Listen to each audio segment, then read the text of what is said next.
Hello, everyone. Welcome back to another episode of Paranormal Central, broadcasting live from the bottom left-hand corner of the Nevada Triangle in a city called Fresno, California. Hello, everyone. My name is Jeffrey Gonzalez. I am your host for the show. I'm also the founder of a group called the Sanger Paranormal Society. Been investigating the paranormal going over 14 years, so I'm just not up here talking about it. I'm actually living it. I have a team that goes out with me, and I have one of the members who's sitting right here, the right-hand side of me, Mr. Alan Thomas. How y'all doing? You're looking good. Yeah. Thank you for showing up wherever you may be, bringing us on the keys, live music, Mr. Ryan Bardalis, better known as Dion the Unknown. We are broadcasting live HD quality video on Sunday, 6 o'clock p.m. West Coast time, Pacific time in California. So wherever you are, I appreciate you tuning in. Could be on the other side of the world, which means it is tomorrow. If you are in another dimension, it could be yesterday. Okay. And if you're totally whacked out, you could be on drugs. Who knows? So we'll take it either way. As long as you're watching, man. As long as you're watching, I'm cool with it. All right. Well, we are broadcasting live HD quality on live stream and on Facebook Live on my personal channel, which is Jeffrey Gonzalez. So if you know anybody who wants to watch us on Facebook, Facebook Live, Jeffrey Gonzalez. And if you are on Facebook right now, by all means, share the hell out of this right now.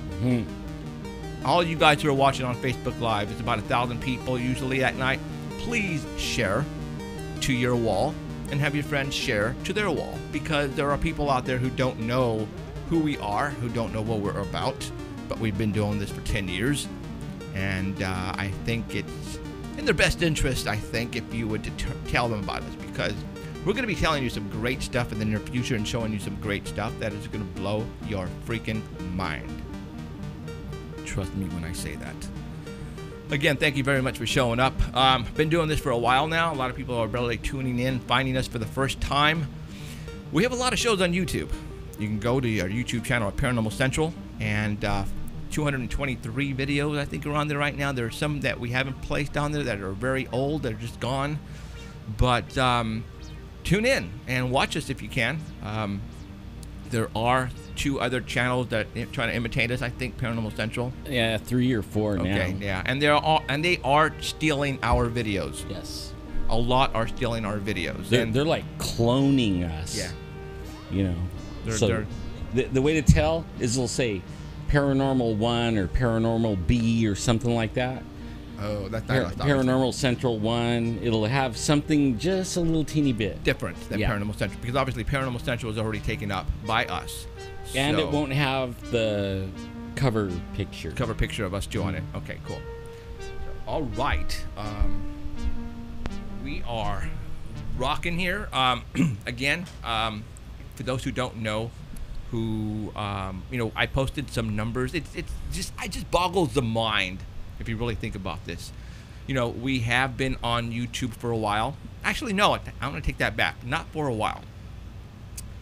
We got some numbers from YouTube, and 3 years we've cleared 25 million viewer minutes. Okay, so let's think about that for a second.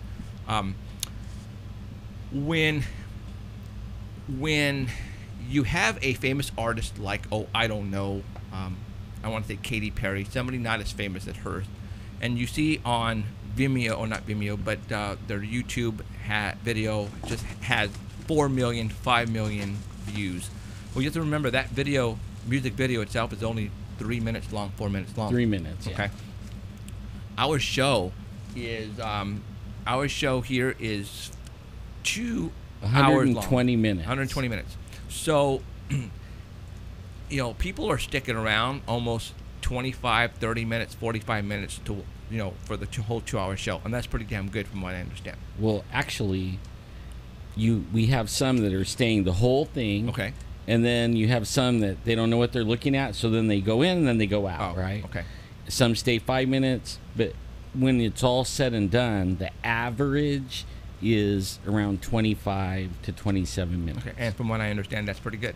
Yeah, it is like it goes against YouTube training, when they're training you to be a tuber, 7 to 12 minutes. Is the max usually people stay on to watch something? 30 tops. Okay. Like, nobody goes over 30 unless they're doing some kind of an event. Okay. You A know. live event, and, Right. and they've promoted it way in advance, and a Right. lot of people know about it, and they're tuning in and so forth. Okay.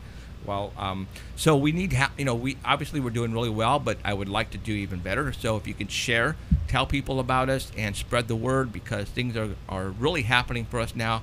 I'm getting excited, and it's going to get crazier and crazier. I have some news that I'm going to go ahead and just tell everybody here pretty quick. You want to hear something going back to that 25 million viewer minutes? What's that? Okay, when you add all the minutes up, 47 and a half years of time. So if one person were to be watching all of the video, all of the minutes on the video, it would have to take them 47 years to Right. do it. Good So, enough. I mean, that is a lot of minutes, man. Well, that's a cool. lot. I'll take it. I'll take it. So, all right. So let's go ahead and get on. I don't have any guests today. Next week, I do have a guest. Well, let's talk really quick about our guest that we had last week. Wow. God, where do I even start with, Joe? I'll say something. Okay. I rewatched that episode and I still got chills. Okay. Yeah. Hey, they're saying reintroduce our keyboardist. We haven't, No, there's I- a bunch of new people they don't know. I have no idea who the keyboardist is. Is that what they're saying in the comments? Yeah. Okay. All right. Well, I have been looking for a keyboard. I've been looking for live music forever, dude. Trust me, when I've been on Facebook trying to steal people away from other people. And you guys all know I've been in the music business in the past. We're not going to get into it. I'm an 80s freak, big time 80s freak, because that's the genre of music that I love when it comes to this, So I wanted my show I wanted the music to represent that type of sound back then. Now, granted, everybody's going right now, oh my God, it sounds like Stranger Things. Well, no, I'm trying to stay away from that. I mean, granted, Stranger Things, if the series itself was filmed in the 80s, so they needed that feel. That band who does Stranger Things, they're called Survive. Right. They're amazing. I mean, they're obviously an influence of mine. Oh, are they really? But sure. I mean, I didn't know that. I mean, they're a big influence, but still, I mean, I had my keyboard before Stranger Things. And I had came this out. show before Stranger Things. So. But I mean, it's an amazing show with great music. Absolutely, it is. But, and actually, when I heard Stranger Things, dude, I said, "Oh my God, that's what I've been looking for." Yeah. Because we're in Fresno, California. Where in the hell am I going to find a keyboard player that plays 80s stuff, right? Well, I did. He's over there. Hey. Ryan Bardellis is his name. He actually does shows in clubs, and he goes by the name of Neon the Unknown. And I found you. I don't remember, dude. Like I said, I go on Facebook. It was a Facebook thing. It was a Facebook thing. I went in and oh, you know what? It was It was through Laurel. through Martins. Laurel. That's Yeah. where I went. Yep. He's watching with my friend Sahab right now. Hey guys, I know you're Hey, watching. Laurel. So that's where I got you from. So, but I've been wanting, some live stuff here for the longest time, and now I found him, and he fits in really well. And I mean, who would turn this down? Come on. Yeah, good job. Yeah, exactly. Who would? I mean, because things are going to be happening for us, really. I mean, it is. I mean, you already know what's going on right now, Brian. Because now, I know all the secrets. Yeah. not all of them, but you know what's going down, man. So okay, so let's talk about Joe. And you know what, Ryan? You have you just started putting stuff out on YouTube and little. Oh yeah, I bits got YouTube page, Facebook page, SoundCloud, Bandcamp. Is that under your name or the name Neon the Unknown? Neon the Unknown. Okay, Neon the Unknown. Go and like him. I want everybody right now. If there's 1,000 people, like the crap out of him right now. Yeah, you'll get updates on all the songs I put out. I just put out an EP last week. It's all independent, Yeah. No labels. It's all me. Right. One of these days, hopefully, I'm thinking probably by next year. Hopefully, what he'll do is he'll do a soundtrack of the music that we do here, and he'll sell it on iTunes, and that way you guys can buy We'll it. have to get field recordings in there, though. Oh, absolutely. Oh no, You know what I mean? the recording have to be done professionally, and We'll go like to Avocado Lake and record like some sounds out there. oh, sample it. You mean? Yeah, sample it. You got a sampler? I could get one. Okay. you own the place where you work. You can get whatever you want. So, all right. So let's talk about Bigfoot Joe. It was intense. I told you before we started the show that it was going to be an intense episode, and I was not lying to you guys. All right. I also said some of the stuff that he was going to say was going to be unbelievable.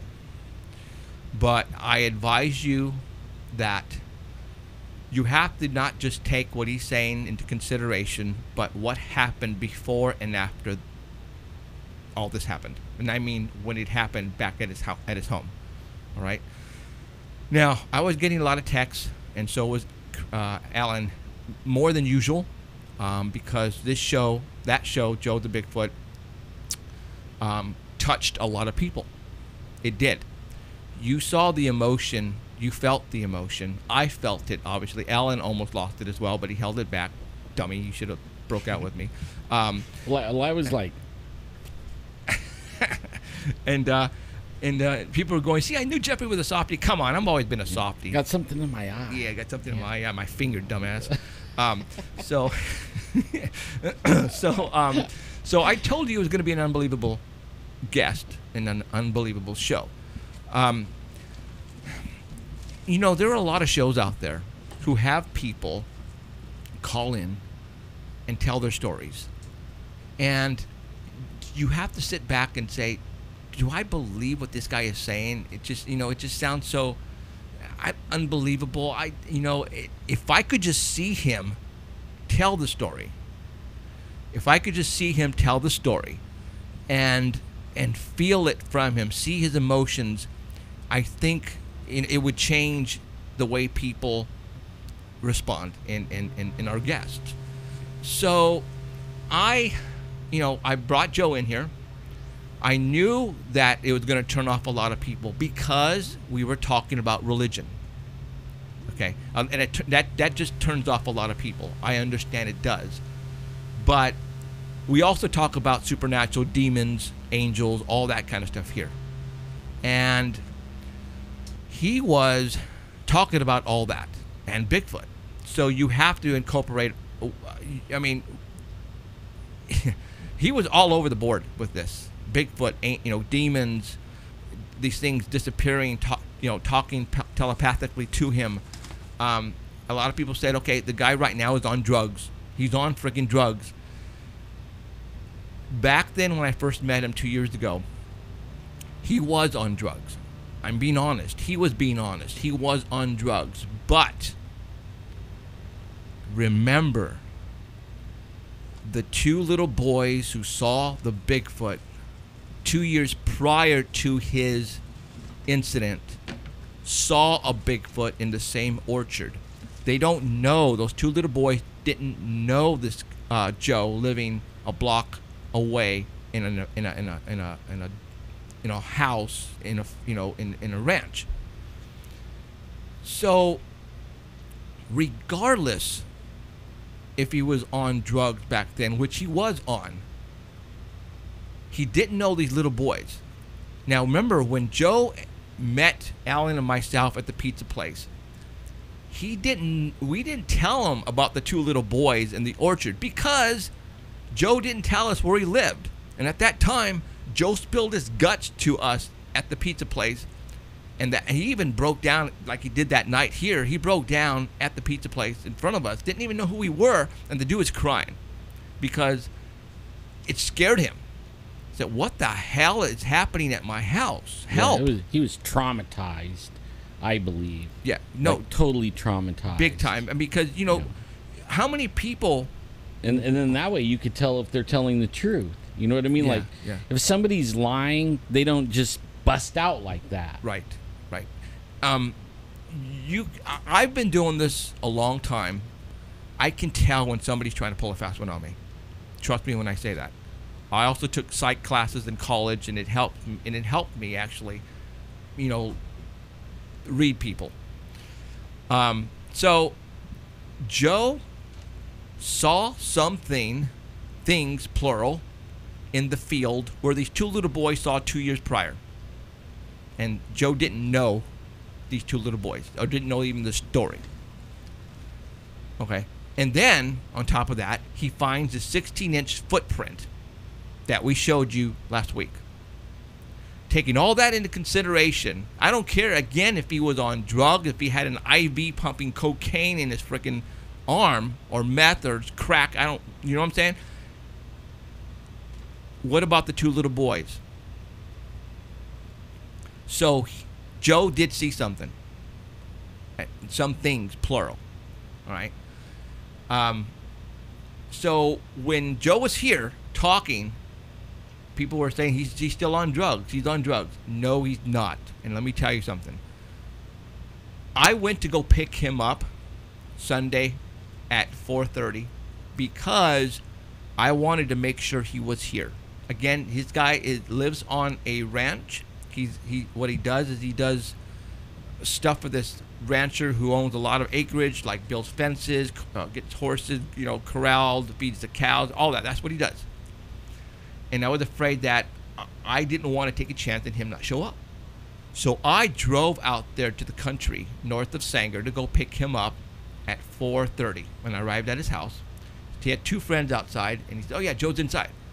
So I opened the sliding door, and I walk in, and he's praying with three of his friends in the family room. I went, whoa. They had their Bibles out, and they were preaching, basically. They were praying out loud, and Joe goes, "Oh, Jeff." I shook his hand, I gave him a hug, and he introduced me to his other buddies, and I sat down, and they continued to preach and to pray. So it's like, okay, so I'll sit down and I'll go ahead and pray with them. And that's what I did. They weren't smoking they weren't on anything. They didn't have alcohol. They had water. And Joe had his little book here with his Bible. And they were saying passages from the Bible. And one of his buddies got up and started preaching at me. And I was like, holy crap. Okay, so it's like, trust me when I say right now, Joe is absolutely freaking clean. All right? And then at 5 o'clock, I had to say, guys, I have to take Joe out of here. I really do, because we have to get back to the studio. I got a show to do it in 1 hour.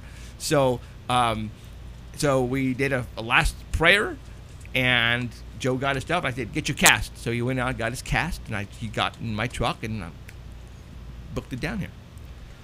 So for those people who don't believe him, that's fine. But I've been doing this for 14 years. All right? And the reason why we are attracting a lot of people is because we are real here. We don't fabricate stories. We don't pull hoaxes. We don't pull frauds. If you want to hire somebody to do a lie detector test on me or on us, you're more than welcome to. But there's also going to be a little thing on the contract that when we pass every single lie detector test, you're going to give us your house, all your cars, and your kids. All right? Because not the kids. Oh, not the kids. Okay. No, not the kids. Okay, okay, you can have the kids. But I wanted to sell the kids. Just kidding. Just kidding. Okay. Because I'm not going to take that lie detector test and go through all that without getting anything back for it. And in anything that we say here, if you want to put up the money for us to take a lie detector test, like on the windows per se, or for Joe, or anything, by all means, step up to the plate. I'll be more than happy to oblige that. Okay? So, Joe is the real deal. There's something happening. Now remember, Farmer Keith, lives freaking 1.5 miles from Joe's house and from where those kids saw that Bigfoot. Mm-hmm. All right? We're talking a radius of 2 miles where all this happened. Avocado Lake, people. Avocado Lake. All right. So the same lake of the guest Michael Rodriguez. Rodriguez, where he did his movie, and this is where all the people drowned. Right. I mean, lots of people. So many people drowned there. They have a sign when you go in there warning you that People drown. people drown and you could drown too. You know, like, don't mess around. You could drown. Right. And do you think maybe that might have something to do with it? Maybe. I feel that our government knows what's going on over there, I do too. and they can't say anything, but they can post, post up about you trying to be careful. Because what are they gonna say? Oh, everybody, please be careful. We have a lake monster in this lake. They can't say that. Or True. we have creatures who live in the banks of the bushes there of Avocado Lake. They can't say that. All they can say is, be careful, people drown here. All right. So Joe is telling us the truth. 100%, 150%. For those people who didn't hear last week's show, after this show tonight, go and listen to it. It's going to blow your mind. Now, people want him back. So we're going to have him back. Probably in a couple of weeks. I'll get Joe back in here. I think he's seen other stuff around his place as well. That night, last week's show was very intense. I don't think we can get another show like that out of him that's going to be that intense, but he can elaborate on some of the stuff that he talked about. All right? See, one thing we didn't talk about What's that? is we had the camera crew out there. And while they were, we talked a little bit about it. They seen something running back and forth, but they were having things thrown at them. Yeah. And their batteries were going out, like full batteries, and all of a sudden, nothing. And that's something like that happens with Bigfoot and UFOs. Sure. Or aliens. Right. So, like, the guy isn't making stuff up. No, he's not. Because there's, like, even we had some things going on when we were out there one night. If it wasn't for the two little boys' testimony, Right, exactly. I would not have had him sitting right there on that couch. True. Like I said, we went when the mom of those two little boys called me on my 24-hour hotline. We went out there to investigate. The little boys took us out to that orchard, not knowing that Joe, living half a block away, did not have that encounter as of yet. 2 years later, he would have. Okay, so I'm telling you right now, it all happened. And it's freaking exciting as hell. What are these things? All right. Now remember, I told you guys that one of the little boys, I believe he was 11 years old, committed suicide 2 years after he saw the Bigfoot.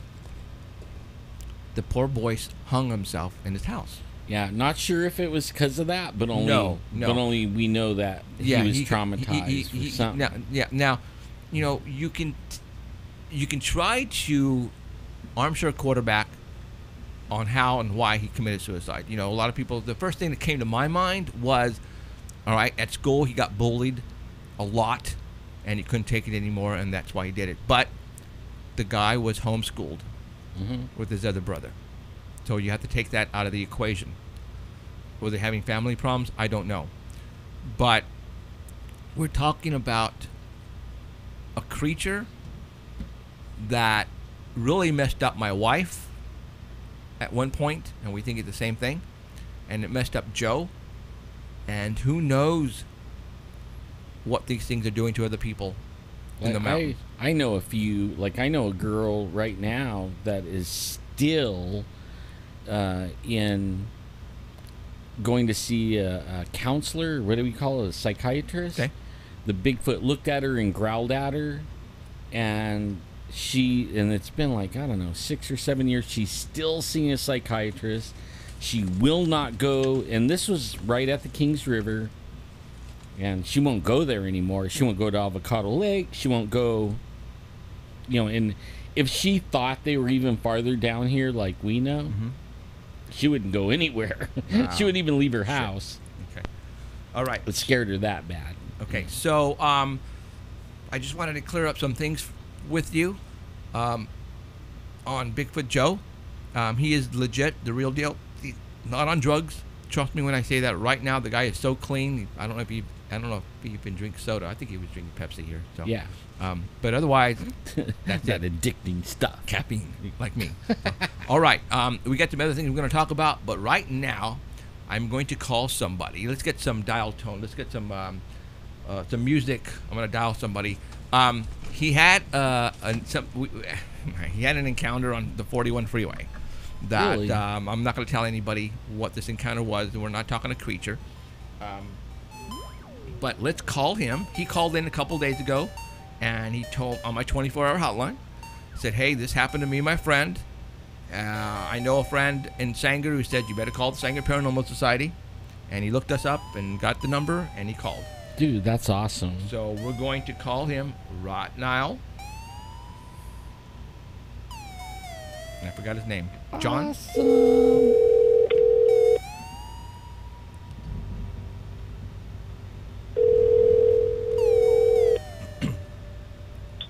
Hello. Hey, John, right? Yeah, how's it going, man? Hey, how's it going? All right. You're on the air, okay? Oh, right on, right Okay, on. all right. Hello. So, when did you call me first? I think you called me early in the morning. I think it was 2 nights ago. Okay.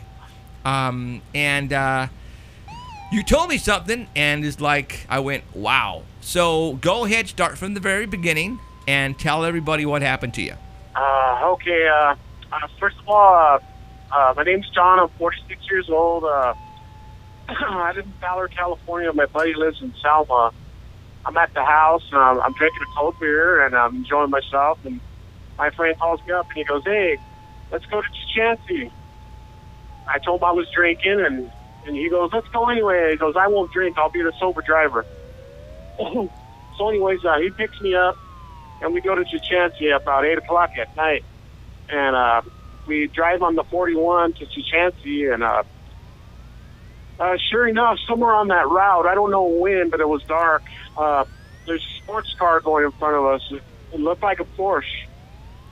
I could be wrong, but it was probably a Porsche. And I seen it clearly. It was solid. It had lights and everything, the red lights on the back. And it was we were going about 60 miles an hour. I guess it was going faster than us. It was going like maybe, I don't know, 85 or something, somewhere around there. Anyways, it makes a right turn signal, right? And we're like, what's this car doing? You know? And it makes a right turn signal right into the mountain. And it just disappears. And my friend goes, "Hey, did you see that? Did you see that?" And I go, "Yeah, I seen that. And poof, just out of nowhere, this ghost car or whatever it was, phantom car, just disappeared. And we stopped by the scene. Well, not stopped by. We just went slow, maybe about 35 miles an hour, 40 miles an hour, and there was nothing but dust there. Just dust.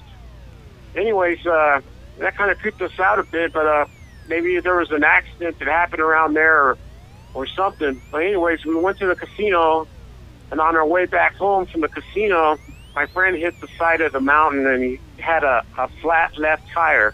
He hit one of those sharp rocks. Anyways, we're stuck out there for about 2.5 hours until the tow truck guy picked us up and took us back home where we were safe. But I just thought that was really, really weird. Yeah. The car just disappeared right in front of us, and I know that I was impaired a little bit because I was drinking, but my friend was sober. He was dead sober, so I know I'm not crazy. I know what I saw. He's my witness. I'm his witness to what we both saw. But it was real. It was real. Just like, didn't have time to record it. It just happened so fast. But So I wanted to vent, and I wanted to let you guys know what's going on. I had a real good friend of mine that said, "Hey, call up the Sanger Paranormal Society. They'll like your story, and they can talk to you about it." I only told a few people in my family, and that's it. A couple friends, Right. Now, we talked when you called me. We tried to analyze this, and the first thing that came into my mind was Batman and Robin. The side of the mountain opening up like a cave entrance, and all of a sudden the scene going in, Yeah. the door closes. But because you said you saw dust. Now, could it have been, and we talked about this before, like a fog or a mist? You know, it's possible, but It's highly unlikely. I mean, it's too hot. It was rock. Right. It's rock, solid rock, and a mountain. Unless they have a hologram right? that blocks that or something, but Okay. Yeah, I totally agree. Especially if a car was going that fast, there's no way it could have turned on a split dime like that to go inside of a door that just opened up. I mean, again, he would have to be literally Batman driving the Batmobile and be so precise. And what if there was a car right behind him so close that there's no way he would want to divulge his secret entrance to the side of the mountain. Right. You know what I'm saying? You would have to take a dirt road, and all of a sudden that's when the cave should open and you should go in. But not off the 41 freeway. Right. No. Yeah, the only thing that was kind of a sharp turn for him to go right into the mountain. You know, I mean, right. I don't think it's possible to make a sharp right turn into the mountain, but he did it. He did it and just vanished. Right. Hard to say. Right. Now, you said it was a Porsche because you saw the whale fin in the back, right? Yeah. Okay. It was a Porsche. Okay. It had to be a Porsche. Now, I Googled accidents on the 41 freeway, Porsche. I didn't come up with anything. So maybe I'm just not inputting the right wording to grab whatever it was. Because usually when you have a car accident on whatever street, they never really tell you the type of vehicle. Right. Now, granted, on that 41 up there, there's a lot of accidents. People die all the time because it's only a 2-lane, one going, one coming. Mm-hmm. It's very dangerous. So there's a lot of head-ons there. A lot. I just had 2 friends. Actually, my friends' daughters and grandsons just got killed. Oh, over there on Academy, right?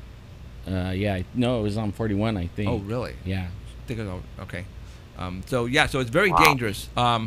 So I'm sending out all help to all of our fans out there to Google 41 freeway between the Chichansi Casino and Fresno and see if you can come up and find anything in a vehicle, a Porsche.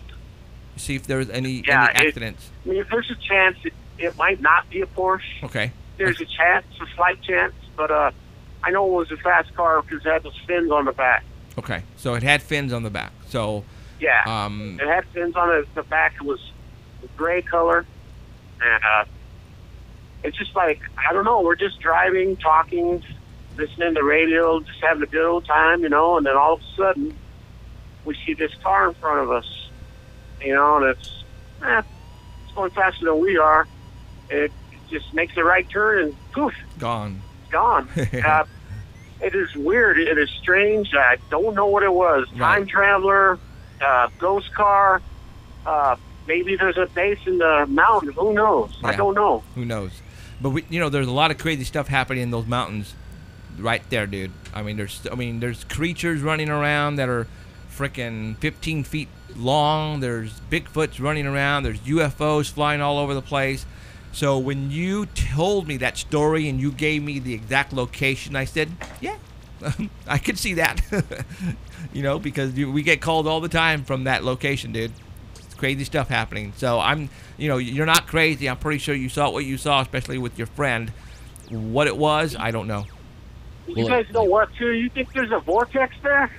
Could. Either that or it's a ship that's interdimensional. It was taking on a car. Yeah, something. Because I don't know. That's just like I said, we were stranded out there for 2.5 hours on the same stretch of road, waiting for the tow truck to come pick us up. And I smoked cigarettes, and I was outside smoking a cigarette on the side of the road, and we heard coyotes out there. We heard the owls screeching. Oh, owls, okay.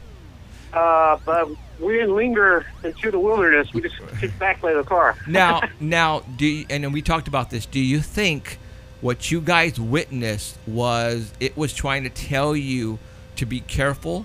Because on the way back, remember, you had that wheel pop because you almost hit the side of the mountain. I guess maybe your buddy fell asleep a little bit. Oh yeah.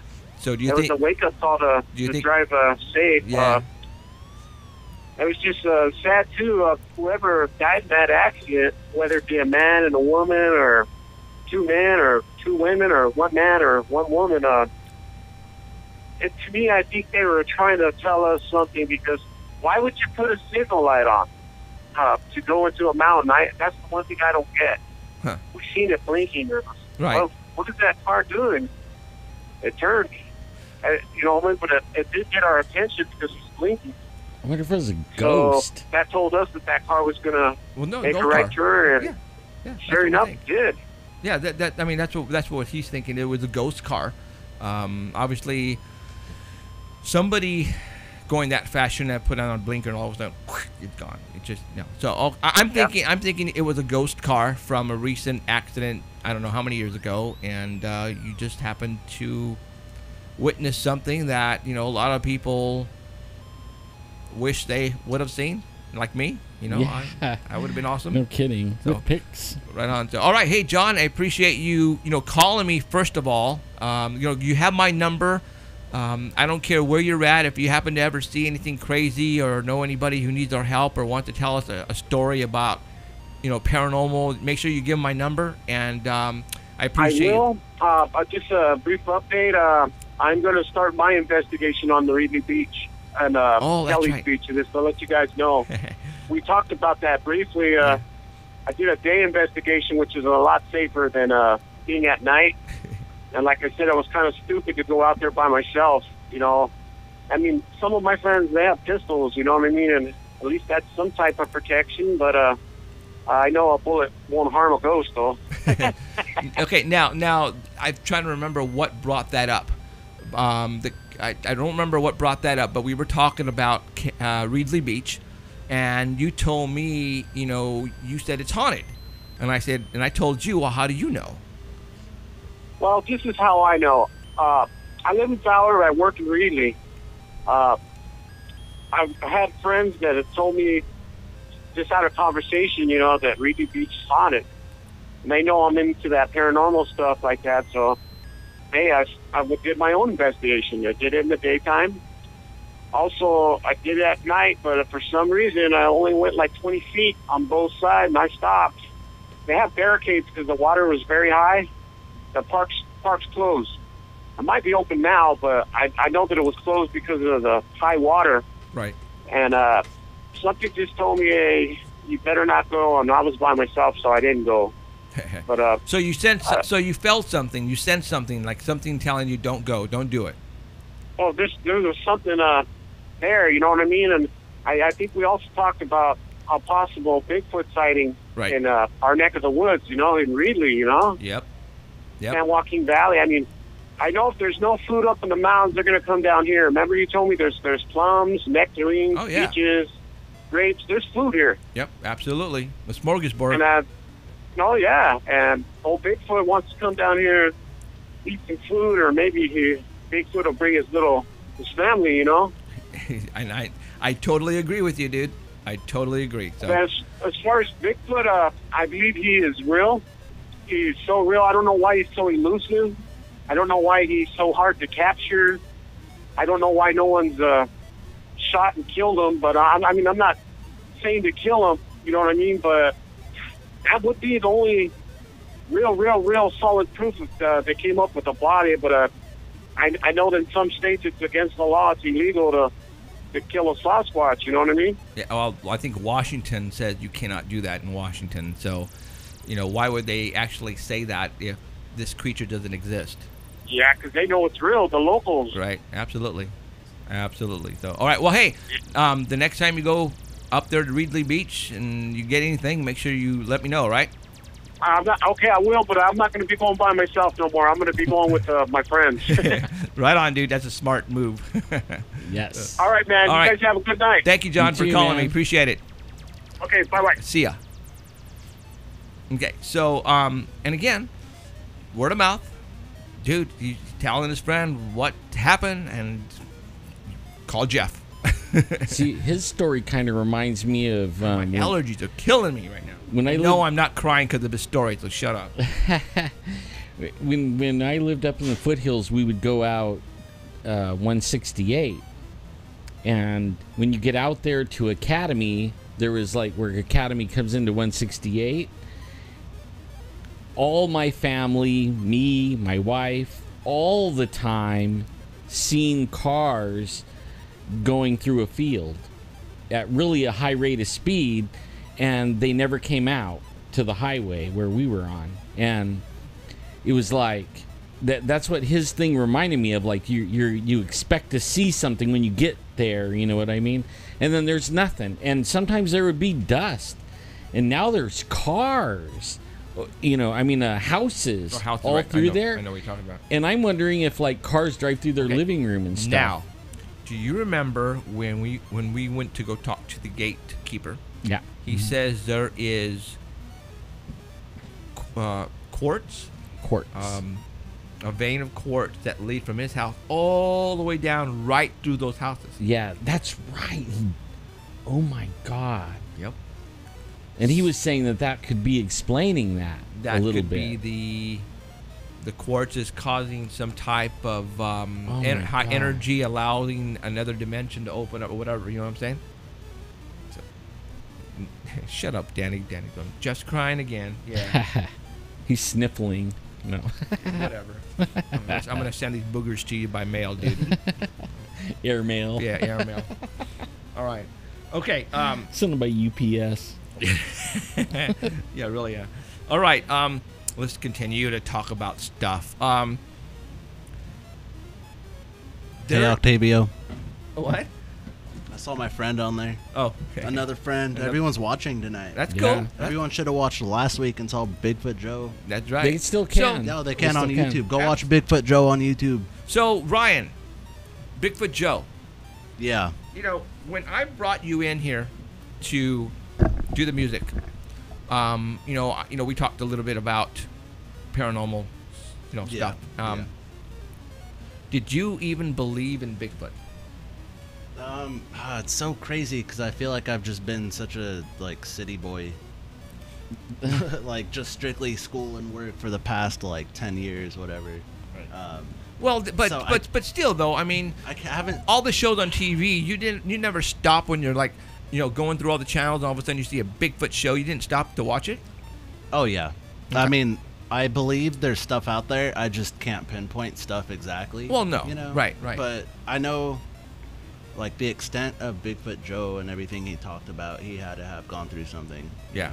No, he definitely went through something Oh, very, yeah. very. And that's just wild to me that there's other stories that Oh, there's so much more. just back that up. Yeah.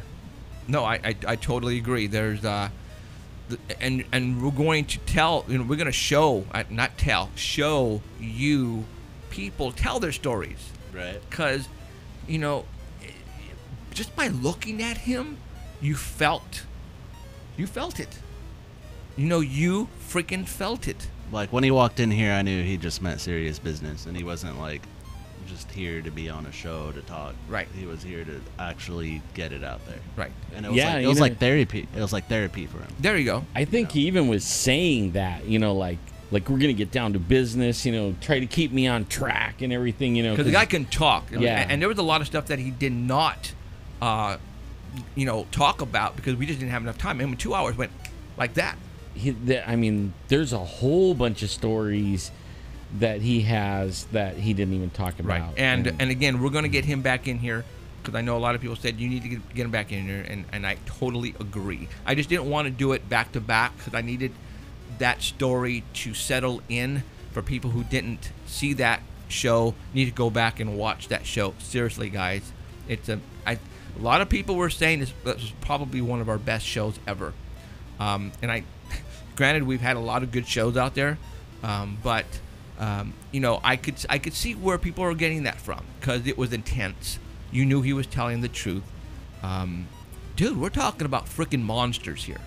We're talking about monsters. All right? This is awesome. I mean, I grew up watching monsters, TV shows, and I just never thought in a million years. I mean, this is real stuff. I mean, how awesome is that? I mean, we are, I don't want to say hunters. We're monster, like David Rigosa always said, we're monster hunters. Kinda. Okay. Yeah, great stuff. I heard love this guy do a term. We're researchers, right?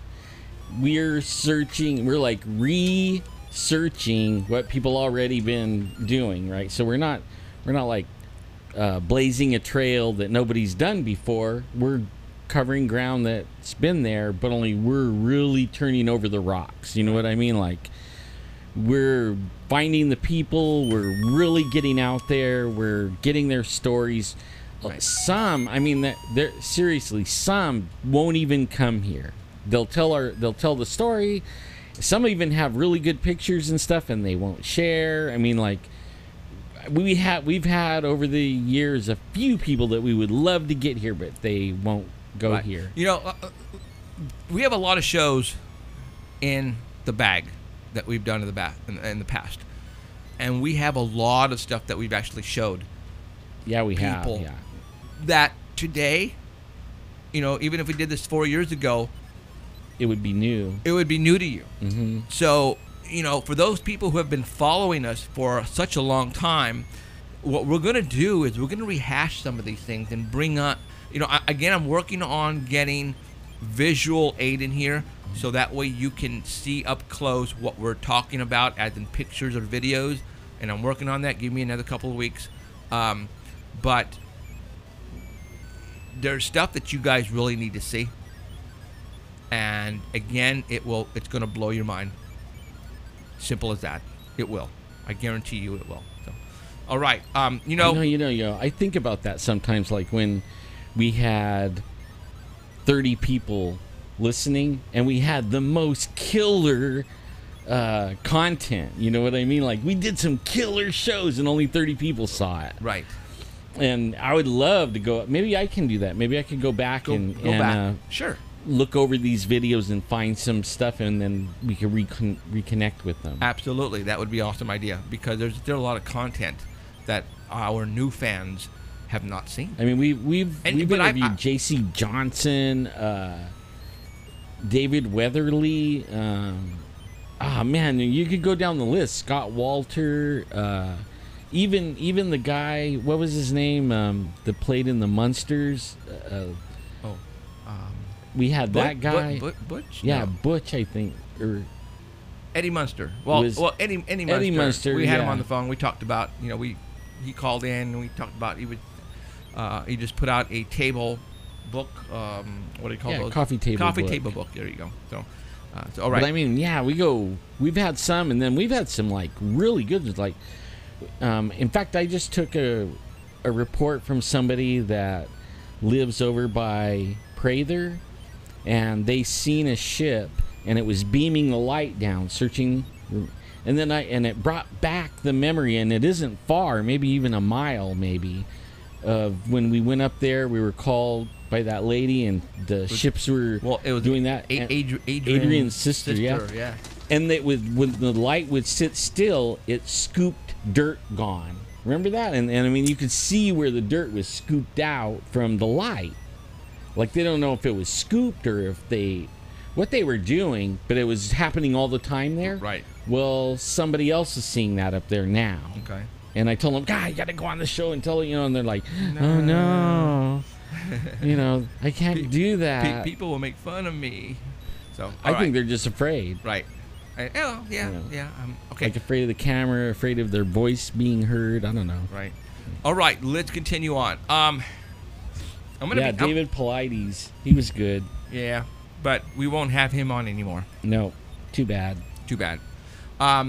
Okay, so I want to tell you something personal about what's been happening with me and my family the past 2 weeks. This all started about 3 days prior to me getting Joe on the air on the show.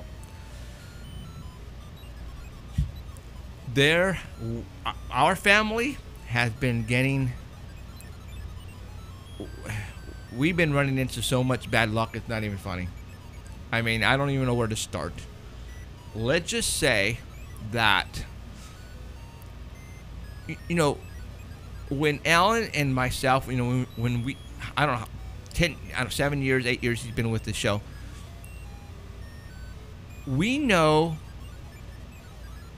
that we're doing really well when we get hit with negativity, trolls, bad luck, and we sense it. All right? This past couple of weeks for me, I've been getting hit hard. Trust me when I say that. And I'm not going to tell you exactly what happened, but I've been getting hit hard. So is my wife, Cheryl. We were getting hit really hard. And I think it's because of my future plans that I have planned. Let me tell you what's going on with the TV show. From the very beginning, when we got offered these 26 episodes, and I told you I found a production company and what they were doing, and many of you saw the first 2 episodes. You guys were saying, why are they doing the show that way? Why are they? Shouldn't they be doing the show like the talk show, like you previously, like this, right? And I was wondering the same thing. When we had the meeting at the Fox network here in Fresno, the reason why they gave us the 26 episodes was because of the talk show. So that's what they wanted to see in these episodes. And when I brought in this new production company, I told them this is what we need to do. But for some reason, they did not want to do it that way. And they just thought, didn't they tell you something, Alan, that it wasn't going to work out, or that they just thought that this was not the way to go? Which, I didn't understand that, because by our YouTube numbers and subscribers, something is happening. All right, and well, you don't get invited by a TV station manager to do a show for free. Okay, like you just don't. Okay, and something had to happen for him to even make that offer, right? And that something is what we're doing. Right. And then when you, if something's not broken, you don't fix it. And they were trying to fix it. Right. And I mean, the idea was good, but it's been done. Right. And that's why we do this one, because it hasn't been done. It hasn't been done, and it's doing really well on the internet now. Mm-hmm. So, and also, I just was not like, I did not like what I was seeing on TV. And it was just getting bad. The production wasn't there. I'm very picky. I didn't see whether I was, a lot of you guys said, why are they doing this? Why are they doing it that way? And a lot of people were actually texting us and emailing us saying, oh my God, that episode was horrible. It was bad. The sound was off. The video quality. Why were they videotaping just half of your head? Why, Yeah, is he infatuated with your belly button? Stuff like that. Yeah, it just didn't make any sense to us. So, I finally, I was gonna I gave him a lot of chances, meaning that I didn't really go up to the production company and say, okay, you guys need to change this. I was hoping that their whole way of doing things was going to change for the better, but it never did, until the last episode that they did was just ouch. So I fired that production crew. All right, so as of right now, there are no new episodes coming out on TV on the CW as of yet, because I have found a replacement production company, and we are going to take what you see here and put it on the big screen, meaning television. So we're going to do the whole Jimmy Kimmel thing, Jimmy Fallon thing, all right? But I'm not going to copy them, all right? So in other words, what you guys are looking at right now, we're going to put it on TV, but it's going to be done better than we are doing it here. Well, we did it. I mean, we had 9 shows go. Yeah, 9 shows from right here, and everybody loved them. And yeah, I mean, granted, it didn't really. Again, well, we wanted to do more, but the financial part of it couldn't allow us to do that. All right, so we're going to give them 6 episodes of what we have here, but it's going to be done differently. And what I'll do is this time is once they get put on TV, is I'll show them on the internet so that way you guys can see them. All right, and we're also going to shoot a pilot as well. I'm not going to tell you what the pilot. I mean, the pilot's going to be done like this, but I'm going to have some very important guests to be part of that pilot. So when we do shop it to the networks, and actually, I already told the general manager at the Fox here, who's part of Sinclair, that I'm going to give them first dibs of the pilot. So when we get the pilot done, I'm going to give them first dibs. I'm only going to give them a couple of weeks. Okay, I'm giving you guys 2 weeks. Here's the pilot. Do what you want with it. But in 2 weeks, if I don't hear anything back from you, I'm moving on to Netflix or somebody else. So right now, the TV show is totally changing to where it should have been, the talk show part, with a lot more added features and ideas and on-site. As a matter of fact, I also have to get a new reporter. My new female reporter, Hillary, is not going to be part of the show anymore. And it's not because of anything bad. Hillary wants to be an actress in Hollywood. And let me tell you something. Her and I have talked privately while we're out filming stuff. Mm-hmm. And she told me that she cannot believe of all the good stuff that's happening to her right now, as far as in Hollywood goes. The connection she's making, the series, the actual being part of different type of series. What are they called? When you get invited to go in and act. Anyways, but she says that because of the CW thing, it just helped her so much. But she told me, Jeff, I only did this because of a friend who was part of the production company. They wanted to change things around, and they brought her on. And what's kind of weird though is they didn't ask my permission for her. I mean, granted, they fired Bree because apparently she didn't work out, and they brought Hillary on. And if I wouldn't, granted, I like Hillary, she's a nice girl and everything like that, but this is not what she wanted to do. And if I would have known that, if this is just something that she wanted to do part-time, then I would have probably said no, because we need somebody for the long haul, for the long run. I can't be, getting people in and out and substituting them in and out. I got to find somebody who's wanting to stick with us for the long haul. So as of right now, like I said, we're not shooting anymore until September. I found a new production company, and we're going to start shooting in September, and I'm going to make this happen.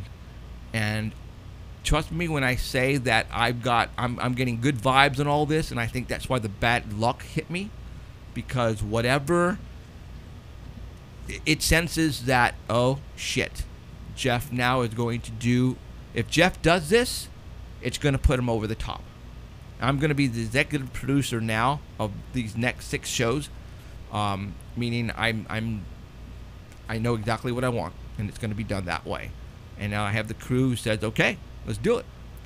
Well, I actually believe that the intensity of the attack, if you want to call it that, or the bad vibes or the bad mojo or whatever it is, right, like coming against you, is going to be directly related to the amount of success, right?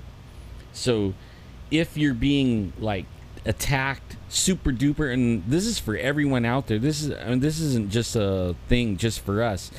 If it seems like the evil, the bad, negative forces are coming against you at an intensity that is you're like gonna give up, or you're thinking about quitting, or maybe you should stop doing what you're doing, that's what they want you to do. And let me tell you, it came really close to me. I was like, I had to stop myself and say, wait a minute, what am I thinking about? Because it was intense. Yeah, and I was mean intense. when it's like that so that means that the reward or the good that's coming from it is going to be as intense. You know what I mean? Like it's going to be directly related to how that attack happens. And I mean, this happens in my life all the time.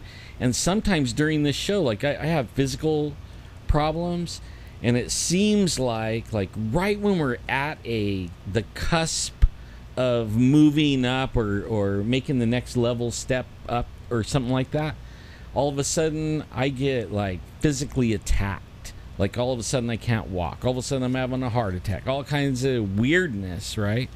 And then it goes away, and because I push through, and then we see the success, and then I'm sitting there going, dang, no wonder they were trying to stop me so hard, right? And so when you came in talking about it tonight, I was thinking, yep, things are coming. Yeah. That's really good, Yeah. really good. So I had to literally pray my you-know-what off a couple days ago. And after I did that, everything came to a complete stop, and everything started to turn around. But whatever it is, it put a bad mojo on my family and myself. And it was, trust me, okay, my stepson, Andrew, who is 19 years old, and he's like, he doesn't believe in the Almighty and God, and an atheist, and he was witnessing all these bad stuff that was happening to us, right? The other day, on Thursday, my truck's on a flatbed tow truck backing up on the driveway because I broke down on Martin Luther King Boulevard on the west side at fucking 8 o'clock at night. And he opened the door and he goes, "Are you kidding me?" I go, "Dude, you both better do some heavy praying." And that's coming out of his mouth, right? So because he was witnessing everything that was happening to us. I mean, Cheryl got hacked. Her bank account got hacked, and they took all her money. What? Yeah. And other things, dealing with money, is like, it was just incredible. It was freaking incredible, and it was happening one day after the next, after the next, after the next, and I'm going, "Are you kidding me?" And that's when I said, Something we're on the right. good is We're on the happening, right yeah. direction. We're on the right But see, path. you're telling me like last week you've been seeing 111 a lot. The 111. Oh, I have. See, and that means you're on the right track. You're on the right track. Mm-hmm. I actually believe like that these beings they've been here, right? They've been here before you were born, before your grandma was born, before your great grandma or grandpa. I mean, like going back thousands of years, and they've been here, right? They've been here. They attach themselves with family groups, with certain people, and then they follow you from your birth. They might have followed your grandpa, your great grandpa. I mean, they might skip. They'll still be hanging around the family, but nothing weird will happen. And then all of a sudden you're born, and then they stick with you. But then at the same time, they aren't the only entities in this, the realm, I guess you would call it, that's all around that we can't see. Okay. There's also good entities. So like you have something good going, everything's good. There's these other entities probably helping you, and they see that too, and they're like, "Oh no, this is not gonna happen. We're gonna make that plan stop." And they might have been going along not even paying attention until they seen activity from the good side, and then they're like, "Oh no, that we're not letting the good win this time again." Right. Then it brings a war around you. That's happening around you, even around all you people, everyone. There'll be a war going on in another dimension that if you just could peel or like put on a glasses like that movie, and then you could see everything. They live. It is right there. It's right here. You can't see it, hear it, taste it, touch it, but they can see you. I totally agree. Yeah, so good things are coming this way, basically. So, all right, let's continue on. Let me read you something that happened. Actually, this came out a couple of weeks ago. It's excuse me.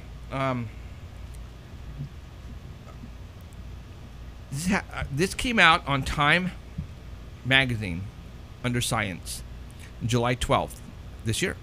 Scientists just teleported an object into space for the very first time. Did you guys just hear me? They did a Star Trek. Scientists just teleported an object into space for the very first time. Scientists have successfully teleported an object from Earth to space, paving the way for more ambitious futuristic breakthroughs. And I believe it was a team of researchers in China sent, okay, now we're talking very simple stuff. I mean, a team of researchers in China sent a photon from the ground to an orbiting satellite more than 300 miles above through a process known as quantum entanglement, according to MIT Technology Review. Okay, so what China just did is they did what Star Trek, the movie, or TV shows were doing since the 70s. They teleported something, a photon. Now, a photon, you guys, is, you probably can't even see it. But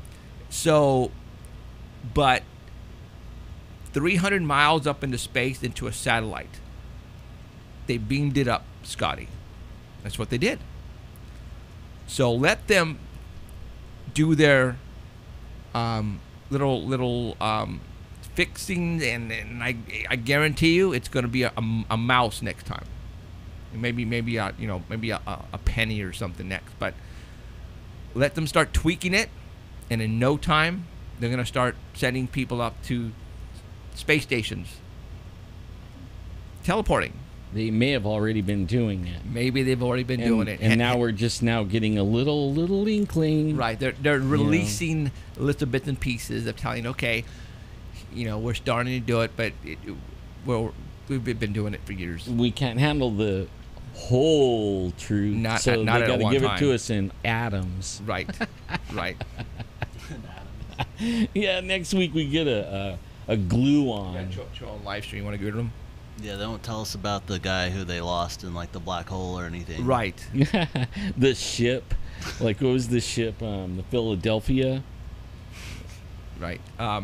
So, I believe that our government already have been doing all this stuff for years and years and years, and they're not telling us, because if they did that, then our lives would be a lot simpler. There would probably be no gasoline. We'd probably be, just everything would change. Our lives would change. It's all about making money. They can't come out and tell us all this right off the bat, because if they found a alternative resource for gas, the economy would just tank and everything would go to shit. That's what happened. So, all right, we have a show on live stream, and I think Alan is going to get rid of them really quick. Mm-hmm.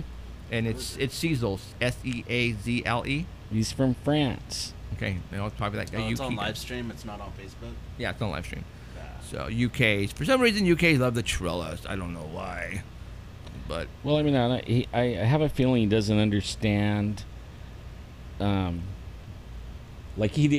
we were talking about the TV show, and he's like, we threw him under the bus, right? Because we bombed, right? Actually, that's not the case. No, this is the second season. Okay, yeah. We already did one season, and it didn't bomb, and we were doing great.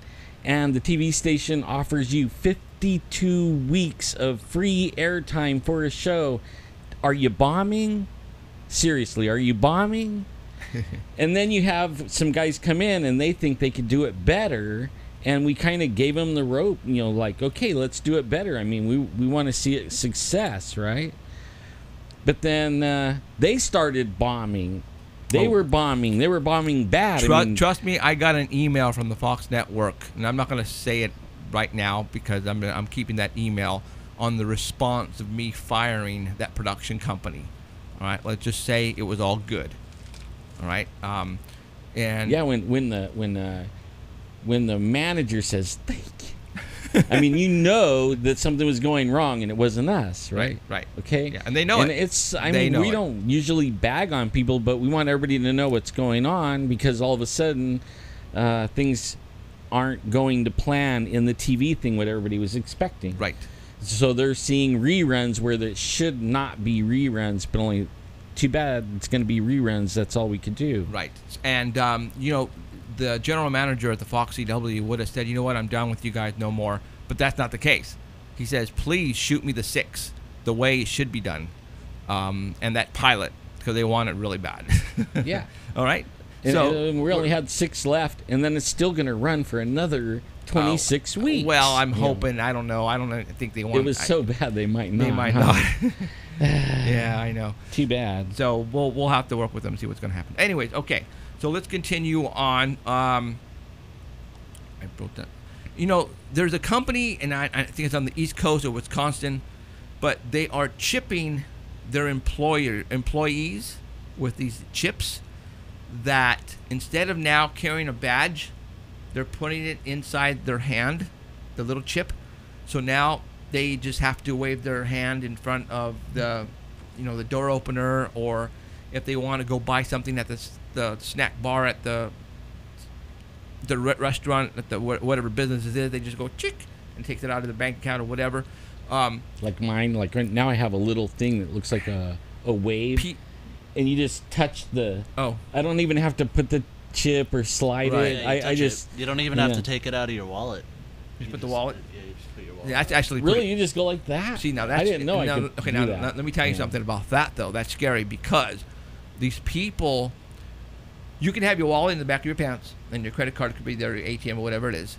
Some people who have these, what the stores have on the counter, they can come up to right near your body, and they can scan your chip from your wallet. See, and this is how it has the little, the 3 lines, right? Yeah. Yeah. It's what is it? RFID. That's what it is. Oh yeah, absolutely, RFID chip. You see the little lines on it. But you have to be careful because if you have that type of chip, they can easily just come by you and then scan your body, and then it would activate your chip and get money out that way. You know what else those readers can do? That I did some research. I like marketing, and I was doing some research on Walmart because Walmart was the very first corporation to put RFID chips in everything. Now they're everywhere. In any car that's 2005 and newer has an RFID chip in it. Everything that you're wearing, your clothes, everything that you buy now has RFID chips in it. Now, you could go on eBay and you could buy an RFID chip reader, and you can say drive down the neighborhood. And you can scan people's houses like, oh man, he just bought a brand new 55-inch LCD, blah, blah, blah, smart TV, we'll be back. And they could do that, and they'll even know what's in your car. I mean, if you have cell phones or stuff hidden in your car, it's not hidden any longer. I mean, this is like the weirdest. Now, I know why they did it. Walmart saved $7 billion the first year they installed that into their distribution system. They saved $7 billion in theft or shrinkage, what they call shrinkage, inside their own distribution before it even got out to the public, right? So I mean that's huge. That is a good incentive for all the companies to do this, and they are now. So it's not going away. We just have to figure out how to protect ourselves. I remember I was when I was in elementary school, junior high, and I was in catechism. I remember we talked about the chip, about how if you were to put this chip in your body, then it would be basically a bad thing from the devil putting the 666 on your body. Yeah. But then again, they said, well, if you don't put this chip in your body, then because that's the way everything is going to be from now on. The money is going to be taken out of that chip. You're not going to have cash. You're not going to have credit cards. You're just going to go tick, tick, tick. That's it. And if you don't put the chip in your hand, then you won't be able to survive because you won't be able to buy things and all that. So it's like a catch-22. You know what's weird? What they're foreseeing in the future with this, like say you walk into Target, Kmart, Sears, Macy's, doesn't matter, Walmart, You go in with a cart. There is no checkers. None. Not even a self-checkout. Like you go and do a self-checkout now. None of that. It has readers on the actual shelf and in your cart. So every time you take it off the shelf, it reads it coming off the shelf, reads it going in your cart. It already scanned when you grab the cart. It already assigned the cart to you based on your RFID chips that's on you that identifies you. Okay. And then you just get everything you want and you walk right out the door, and as you go out, it tallies everything up and deducts it out of your bank account, and you didn't have to talk to anybody. Wow. Or stop anywhere. That actually is what they want. That's crazy. You know how much money they're going to save with no more... Oh, tons. I mean, it's like... You know how many unemployment we're going to have? Walmart, like, employees just... hundreds It'd be of thousands Target, of people. Walmart, malls. Yeah. I mean, think about it. Retail is going to be different. And also, I don't remember the movie with Tom Cruise when he's. It's when they. What's the movie where he's a police officer and they arrest people before the crime has been committed? But everything is done by the iris of the eye, and when he's walking down the mall, the lasers from these billboards they read his eyes, and they tell what he's into, and the billboards all of a sudden say, "Hey, John, we had the sale on so and so. We know you've been looking for it by you on the internet, blah blah blah," and it basically. I don't think I saw it, but it's Minority Report. Minority Report, yeah. And It already does that. I was faxing something because I don't have a fax anymore. Right. Copy print. I had to print a thing and then fax it yesterday, and I was at Staples, and I used my little card, and I just I set it up there, beep. Right. Okay. Then when I got home, all my ads on Facebook were from Staples and Office Equipment and all that stuff. All my emails, they started sending me emails from Holy Staples crap, and stuff. dude. And it was just because I was in there. Right. It changed all my ads. Well, let me tell you, when I go in search of stuff on Amazon, and then when I'm on Facebook, the ads will be What you're basically searching what for. I'm searching for. Like they know already. Is that crazy? It's It's crazy, crazy. but it's kind of convenient at the same. Like, Sure it because there's is. pros and cons to it. But I mean, it's so convenient. Like when I go to Food Max and I just want to buy one item, and I go to the self checkout, just beep, bye guys. And Right. Yeah. that's it. I like the self checkout too. Yeah. So all those I'm guys, spoiled. all those guys that look up porn and stuff, they go to Amazon, all these porn stations come up, and Dang, like I went. not that I went do in, that or anything. I want to warn everybody in Clovis, man. The car wash at Villa and Shaw. There's like a drive-through one. Okay, red carpet or no? No, Okay. it's cruise and ride or something like that. Okay. Cruise and wash. Right. They recalibrated the inside of it. It ripped my mirrors off of my car. It ripped the license plate off. And then I was mad, and they said, well, we don't replace it unless your car is 5 years old or newer. And mine's like 17 years old, but it looks new. Like it barely turned over 100,000 miles, right? I mean, it shouldn't matter how old your car is, you know what I mean, if you're taking care of it. And then I didn't even know, but only while I was standing in line, there was other people there complaining their mirrors and everything got ripped off, and this lady was holding her license plate was all crumbled up. So, you guys, don't go to that one until they fix it. We got a call coming in from Ontario, Canada. Cool. Car wash And I mean, it stories. really is cool there. Ontario, Canada. Hello? You're on. Who's this? Hi there, is this a paranormal hotline? Yeah, it is. Okay, sorry. We just have a quick question. Okay, but before you start, I don't know if you know this or not, but we are on a live internet radio show around the world, and you just happened to call in during that show. So you don't mind if you're on the air? No, no problem. Okay. Okay, so you're on the air. Go ahead and what's your question? Okay, my friend, he doesn't want to speak because he's a bit scared of it. His cousin, all of a sudden, 2 months ago, weird stuff started happening with her. She dyed her hair black. She's been, like last night he told me she was standing at the top of the stairs in the dark, not saying anything. She goes into the kitchen, sits down, and just whispers to herself in complete darkness. We don't know what it is. Okay. So, and this just happened all of a sudden? Yeah, it just all of a sudden happened. It wasn't over over a couple days or like a month, weeks. It was just sudden. How did it happen over a couple days, a month, or just instantly? It's been getting harder and harder over. It's been happening more and more over the past 2 months every day. What what is she doing? Well, last night she said to him, "We're all gonna die soon, and I don't know how." Okay. Whoa. Did she have recently played with a Ouija board by any chance? Did she play with the Ouija board? Yeah. Does she have a Ouija board?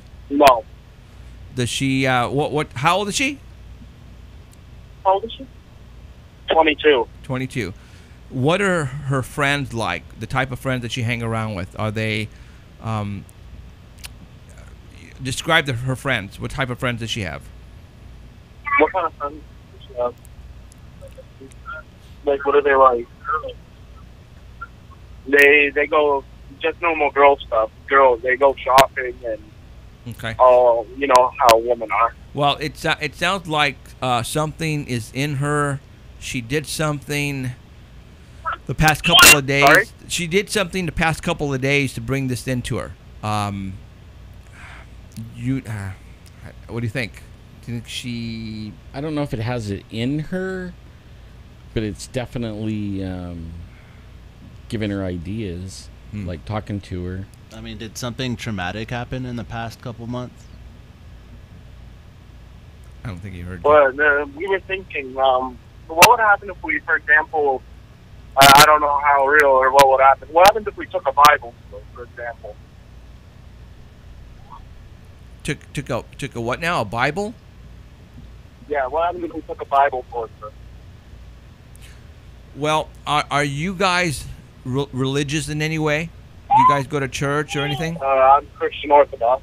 Okay. Does she live with you? No, she does not. Okay. Well, I know one thing. If she has something in her, she has to want to get rid of it, or nobody could get rid of it. It'll. If she thinks it gives her some kind of a power, or she can see the future, or she can know things that everybody else doesn't know, and she likes it. Nobody else knows. Yeah, like she starts talking about your future and stuff like that, or things that's going to happen. And if does she talk about the future, like stuff that's going to happen or something? Yeah, if she does sometimes. If she does that and she likes the power, or likes what that does for her, it might be hard to get rid of it. Yeah. Do you know if she's been doing any witchcraft lately? Because that's what it sounds like. Any yeah. witchcraft lately? Not that we're aware of. Okay. Who does she live with? Her parents and her brother. Okay. I know this is going to sound bad, but what you need to do is, when she's not home, go snoop in her room and see if you can and see the type of literature she has on her books, what type of books she's reading lately. If you fucking apparently they did that yesterday because she always locked her door. She said. Right. They said, and then all of a sudden yesterday she left her door wide open when she left. And they went in there, found a book about her talking about a guy, saying how much she misses him and all that. Just pages upon pages. Weird. That's trippy. I would definitely look into it more. Do some more snooping in her bedroom. It looks like she might be meddling with witchcraft to me. And this boy that she wants really bad, she might be doing witchcraft on him. Right. Then by doing that, she is bringing in some evil onto her, and that's why she's saying all this stuff to you guys, because she opened up a door and it's probably now has a grip on her, and that's why she's acting really weird and stuff, because of that boy she's trying to get a hold of, I think. Have you ever used Jesus' name? Like, she's been getting more pale and like red marks on the side of her head randomly. Have you ever tried using Jesus' name before, or have you heard of that? Sorry? Have you heard of using like Jesus' name to stop things? Like just say Jesus, just that name, just say it when she's around. Say Jesus? Yeah, just say that word and see what her reaction is. Even like say if she's getting like kind of like a little bit crazy at your house and you don't want it in your house, you could even be in another room from her, and you could use Jesus' name and command the entity that is controlling her out of your house, and I guarantee you within a few minutes she will be leaving your house quick. So what you want to do is have her parents get a Bible and like take it near her and see what she does. See what her reaction is to the Bible, and see if she has any negative reaction. What about, let's say she has a reaction to it, but where do we go from that next? Get a priest to come bless the house? I would just plead the blood of Jesus over you guys, over your house, and protection over your house. Because that's the only thing that really stops any of this stuff is that. You don't need a preacher or anything. Are you afraid she's going to do something bad to your family? Are you afraid she's going to do something bad to your family? He doesn't know. She's been talking crazy. Okay. Okay, so you're friends of her family? Is that it? Hello? Who are you talking to right now? Her cousin. What's that? Her cousin. Oh, okay. Oh, wow. Okay. Okay, so her cousin is trying to find help for her, basically. Right. Okay.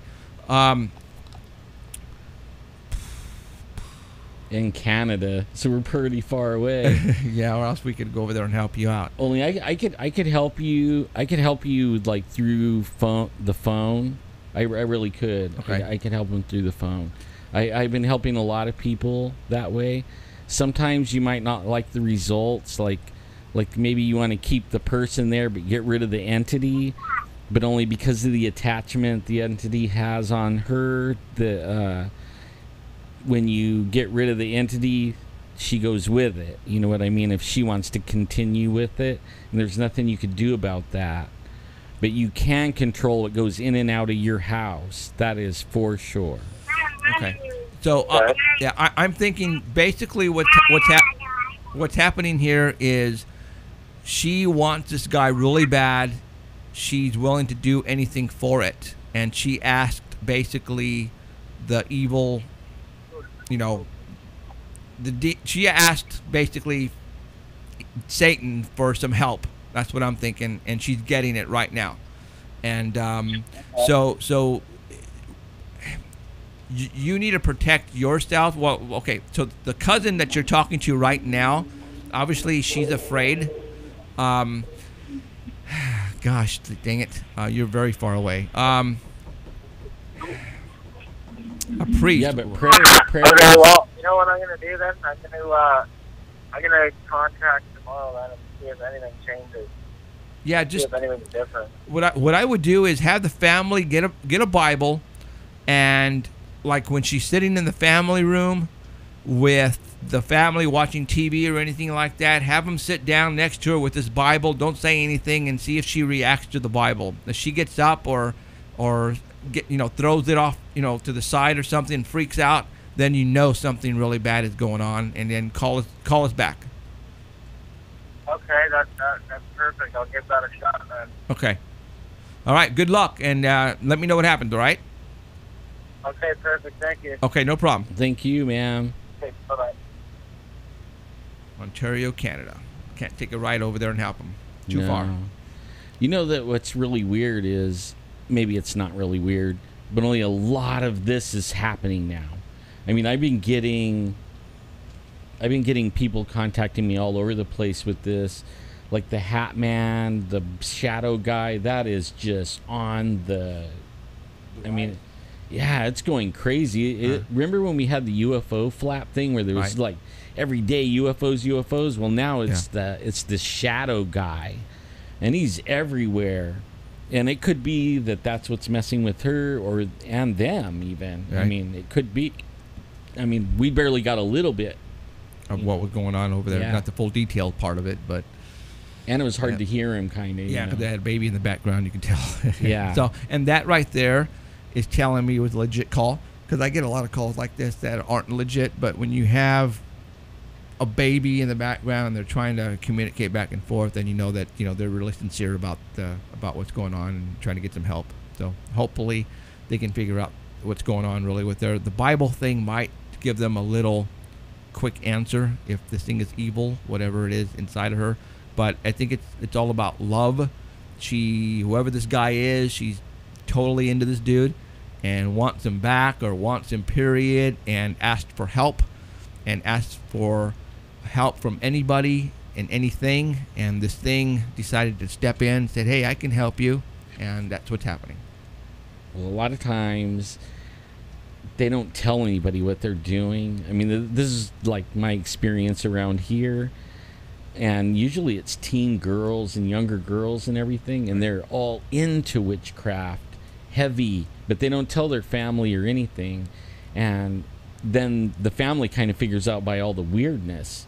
You know what I mean? Like they start seeing the weirdness. Right. But like for the people out there, I have a son that had a girlfriend, and she was like, I think possessed. I wasn't sure. Only one day they were at the house and they got in an argument inside my house, and I was outside the house watering the lawn, and I could hear him, and I'm thinking, oh man, not again, like not again. So I sat down, and then I started praying, and I in Jesus' name, I commanded all the demons I could think of, rage, jealousy, all the ones I could think of, and I commanded them off of my property, from property line to property line, and I mean now, right? Well, within 30 seconds, this girl comes running out of the house, all the way out to the street, and then she was pacing up and down the curb, and she was yelling at my son inside the house, saying, hey, come out here and fight me like a man out here. Come on out here. What are you doing?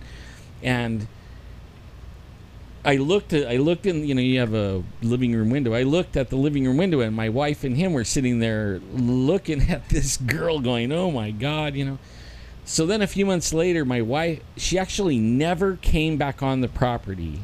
A few weeks later, she was dropping off the grandson, which she did every day, but she never pulled into the driveway after that, okay? Then my wife invited her in again, and everything was kind of cool. And then one day I was back in my office, we're doing some editing, and then I hear a big argument going on, and I did the same thing. A few minutes later, my wife and my son come around the corner, and they're looking at me, and they're like, did you do that again? I'm like, yeah. They go, you better come and look at this, So I went in, and we looked out the window, and this time she was all the way across the street, pacing back and forth, yelling at everybody, cussing up a blue streak, And so it works. It works. I'm just only telling 2 examples of it. It works. Don't be afraid to use this or try it. Don't be afraid. The only thing you really got to be afraid of is if you don't believe in Jesus, they might not respect you, and you might get attacked. But so don't go thinking that you have all this power in a name and you can just use it willy-nilly. They'll know that if you believe that the name has power or not, okay? Just don't go doing it just because. You actually do have to, like, believe in him. But anyways, it works. And for anybody out there having any problems at home or anything, give it a try. You will not be disappointed. Okay. We have next month a eclipse coming.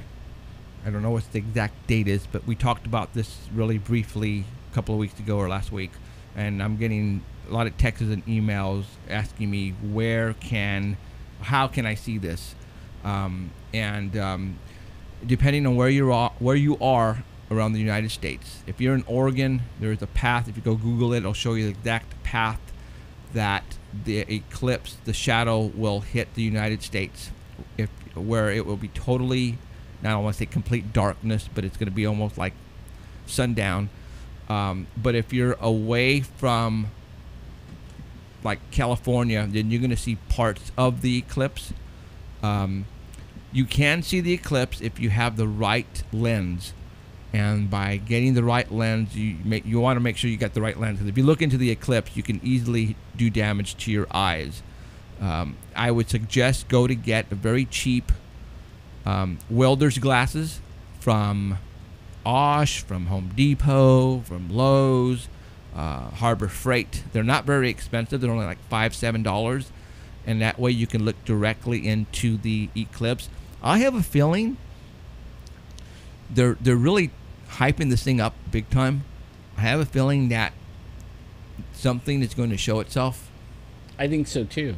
I really do. For some reason, something is telling me. I just have that feeling that we're going to see something that that they don't want us to see. Well, I think the portals are open. I think things have been coming through. Like things are happening, like just like what you were talking about for happening to you right now. Right.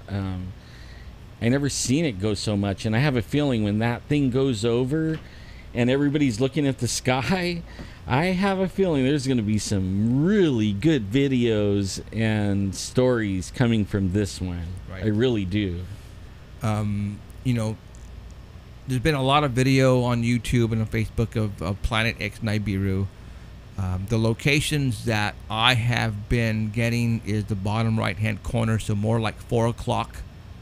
So if you're looking at the sun at 4 o'clock, depending on where you are on Earth, usually a lot of this is happening on the other side, like the UK, Australia, Spain, is where they're really getting a good glimpse of a second sun on the bottom right-hand corner, which is at 4 o'clock. All right. But for some reason on this side of the world, we can't see it because of the rotation, and it's not visible to us. Yeah, but the Earth's flat. No, I'm just what? So, but I have a feeling something else is going to show itself on this eclipse. Supposedly, this eclipse doesn't happen I don't know how many years before another one like this occurs. Usually, when we have eclipses, UFOs like to come out and dance for people. So I would suggest to go purchase the welding glasses, and you never know.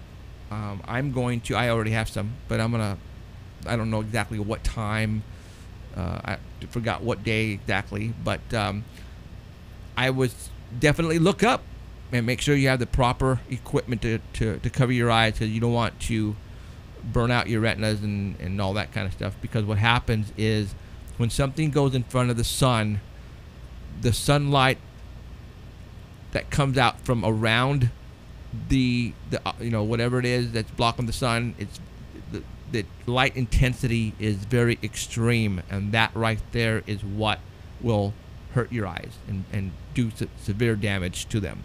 Okay, so all right, let's what time is it? It is 7:42. Got 15 minutes. Anybody else want to call in and talk to us and tell us a story? The phone number is 559-287-8367.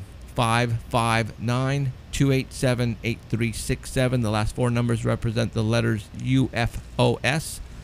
And I've had that for 13 years now. And that's why we get so many great stories and cases and pictures and videos, because people call this number like you just witnessed right there. That was from Ontario, Canada, and they didn't know. They have no idea who we are. They didn't know we were on the air. No idea that we had a show. They went on the internet and typed in paranormal help, probably demons, and sure enough, our name came up with that phone number attached to it, and that's the reason why that person called right now. And luckily, we were on the air, and hey, you know, sometimes good luck like that happens. You know, if you know anybody who needs any help, and if you are close by, locally, like around Fresno area where we can actually travel, then, you know, give us a call and we can help you out. You know, we don't charge. That's not what we are about. We're here to help people. And I think that's one of the main reasons why we get trolled a lot, and we get bad mojo attached to us, because, you know, we're here not making any money off of you guys. Well, not yet anyways. Hopefully one of these days we will. But been doing this for 14 years and I haven't made a dime off of it. And my wife keeps saying, where's the money? Where's the money? So, yeah, we're here to help you guys out, and we're here to give you guys the best stuff that no one else will.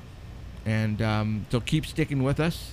You know, I don't know what else to tell you, but our numbers are really doing really well on YouTube and on the TV show on the CW. From what I understand, our numbers were way up there, regardless of the quality of the show that was on there. It's just that people want, you know, they want paranormal. They want, you know, this stuff big time.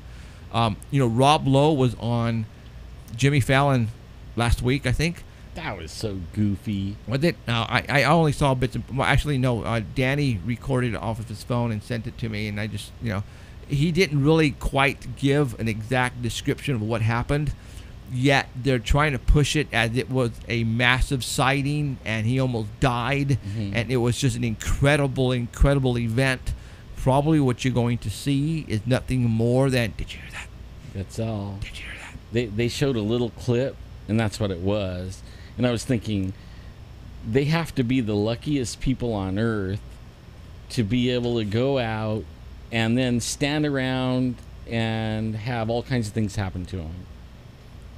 You know what I mean? And supposedly they went with somebody that knows what they're doing, so maybe they did hear something, but it wasn't going to kill them. Depending on the episode they were doing, because I got 13 episodes, so they were probably doing a ghost and a Bigfoot and a monster and all kinds of different episodes. Now, obviously, you know, was it Bob Strain? No, gosh darn it. Somebody in the Bigfoot community, they actually, who was it? We were talking to him over the text, and it was a very popular group who the show producers contacted and asked them to take them to Florida, and that's where they had their, you know, little event. And supposedly these Bigfoot guys who are friends with us said it did happen. Oh, really? But they don't know to what extent. I think that was Bob Strain. Was it Bob Strain? I think it was Bob Strain. But he can't really talk about it. I respect him, so... Okay, we got Louisiana calling in to see. Louisiana, you're on the air. Louisiana. Hello? 98. Hello, is this Paranormal Center? Yeah, it is. Who's this? Hey, Jeff, how you doing? I wanted to tell you that, you know, you're talking about UFOs and whatnot. You remember back in the early days, in the internet, there was dial-up internet, and all they had was CompuServe. Right. And there were forums. There wasn't, it wasn't like you have chat boxes or whatnot. There were forums where you could reach out. There was a forum called Encounters on CompuServe. And I was a bodyguard at the time, working late nights. So I got on there, and they had women talking about being abducted, like the girls with the Starborn support, having babies and whatnot for these things. And I asked them, due to my sister-in-law, the night before was leaving a place and leaving a church convention in Houston, and she was held up at gunpoint. And she yelled, "I rebuke you in the name of Jesus," to the guy that was holding her up, and he literally just freaked out and ran the other way. So, for whatever reason, I told these ladies, I made sure I had picked 5, and I made sure that they all agreed that, they believed in Jesus, like Alan was talking about. It's a spiritual thing. And they all agreed, and I told them, well, to do the same thing if you can when you know it's coming. You always know something's fixing to happen when it does. And it worked. 4 out of 5, it worked. They stopped. They stopped them in their tracks. And for a while, it bothered me why the 4th one, why there was one out of them that it didn't work. And later on, I found out why. And they'll get you, they'll take you, and you don't have a chance to fight. They'll take you and put you in a situation, and you'll wake up to that situation, in which my mother, and talking to Darryl Simmons is very common. Actually, a lot of people, it's very common. They put me in a situation of actually having intercourse with a female gray. And it's not something anybody ever wants to admit or talk about. It's embarrassing. I mean, how do you even approach it or even tell anyone? But what happened was the very next morning, there was evidence of it. And after that, I could not have normal intercourse with my wife. And it was bad because anytime I went to, it was so painful. Well, I went to doctor after doctor after doctor, and nobody could figure out what was going on. And finally, I had the guts to tell one. This is what happened, and something happened in exchange. And he did a test, like a ultrasound test, and he found a ball, a little dot that was lodged between my scrotum and the end. And he says, "I've never seen this." He left the room, he come back, he says, "I can't even begin to tell you how this happened, what it is. There's nothing medical-wise that anybody's ever had anything like this." He says, "I don't know how to begin to treat you with it."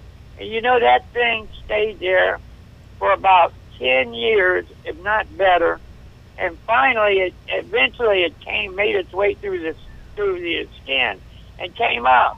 And I actually put it in a Ziploc bag, and I was going to say, "Well, who in the world I take this to?" And I said, "You know what? You're better off just tossing it away." And I did, because you never know what it was or how it got there. But I tell you this much: it happens. It is a spiritual battle. These things are there to really mess. It's just a mind mess. It's for everyone. It's individual. Everyone has a totally different situation when they're dealing with those little critters. And I'll tell you, they do smell awful. And the one thing I can tell you the most, that I remember the most of it, it was like smelling cemetery dirt or something like that. That's what that critter smelled like. But they got me that way. And it really, it's embarrassing you to even admit this.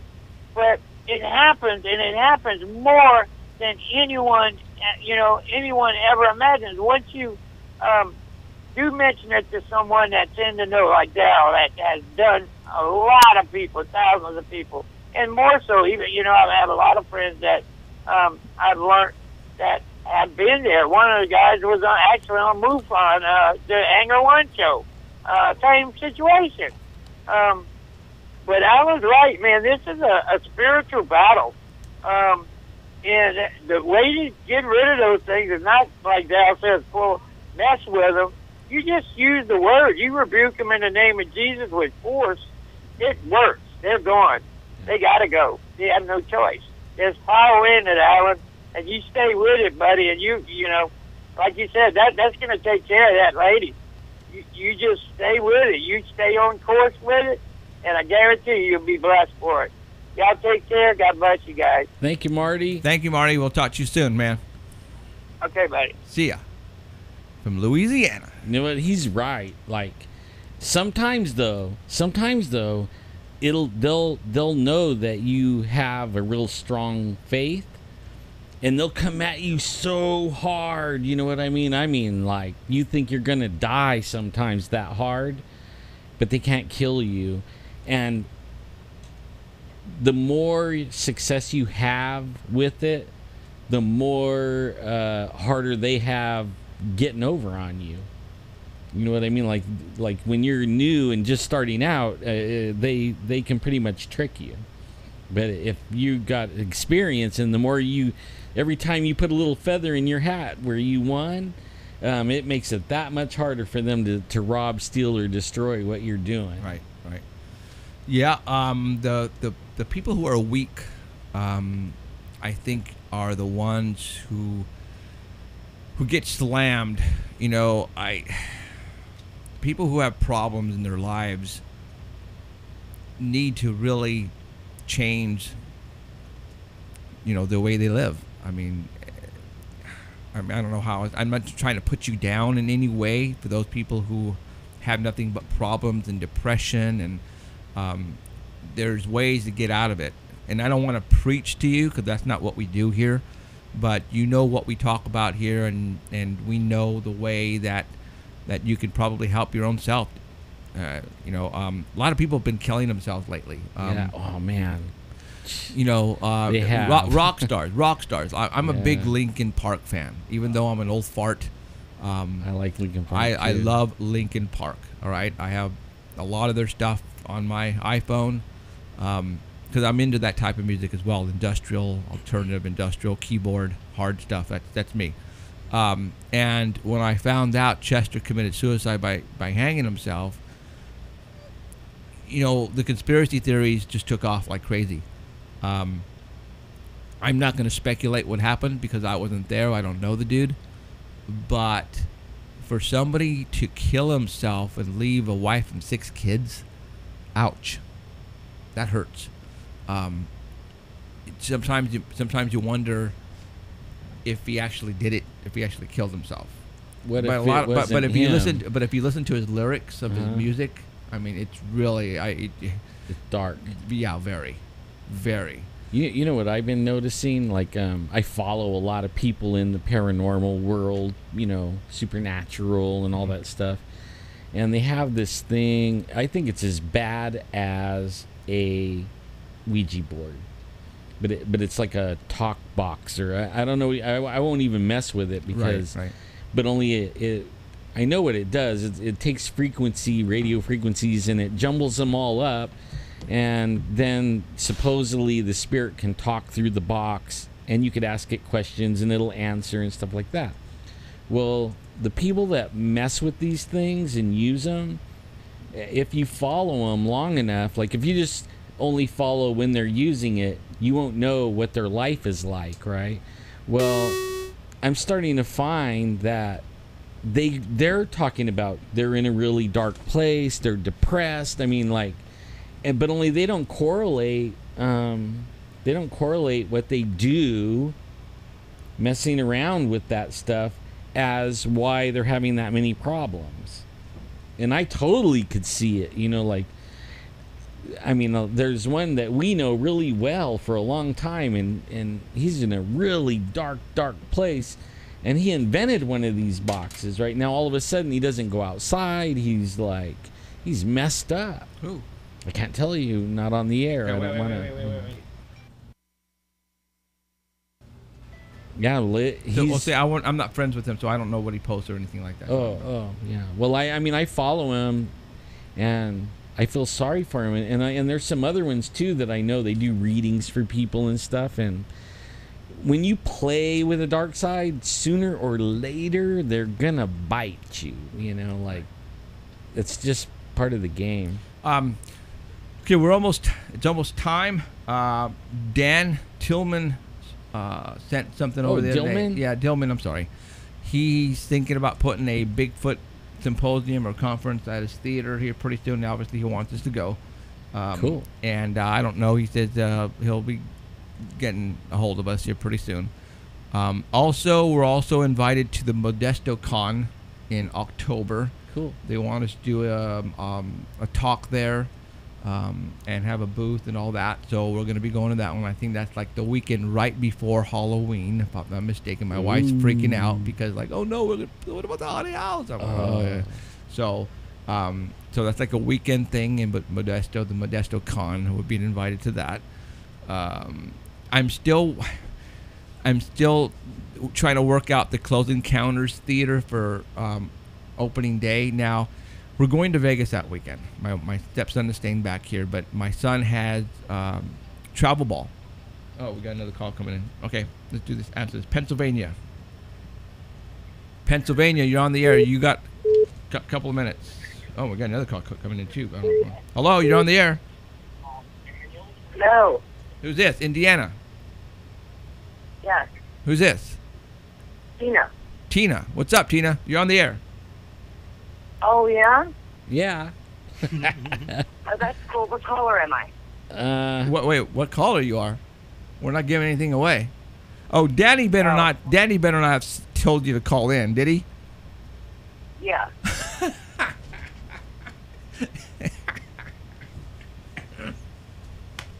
Danny's telling people to call in and win. Yeah. Danny, are you kidding me? We're getting calls left and right. Danny, knock it off. He's telling people to call in. Are you serious? I haven't seen him say it on here. Virginia, are you there? I'm going to San Leandro. Who's this? Oh my God. Who we got on the air right now? Hi, my name is Megan. Hi, Megan. Hi, Megan. Hi. Hello. Can I help you? Yeah, I was calling about the books. What books? The East Coast Missing 411 book. You're watching an old video on YouTube, aren't you?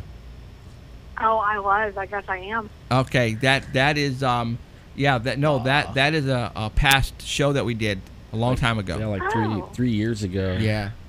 Thanks for For calling. whatever Mom. reason, it popped up in a live notification for me, so that's weird, but thanks for letting me know. Okay, you're welcome. But keep watching our show. Okay, bye. Damn. That's weird. So it must be popping up on everybody, huh? I wonder if it's That was Virginia, Indiana, Louisiana. What time is it over there? 3 hours different, 2 hours difference, I think. 10 o'clock. We're taking the 10,000th caller. No, I'm just kidding. Danny, you better not be messing with our fans, Danny, because I'm gonna kick your ass.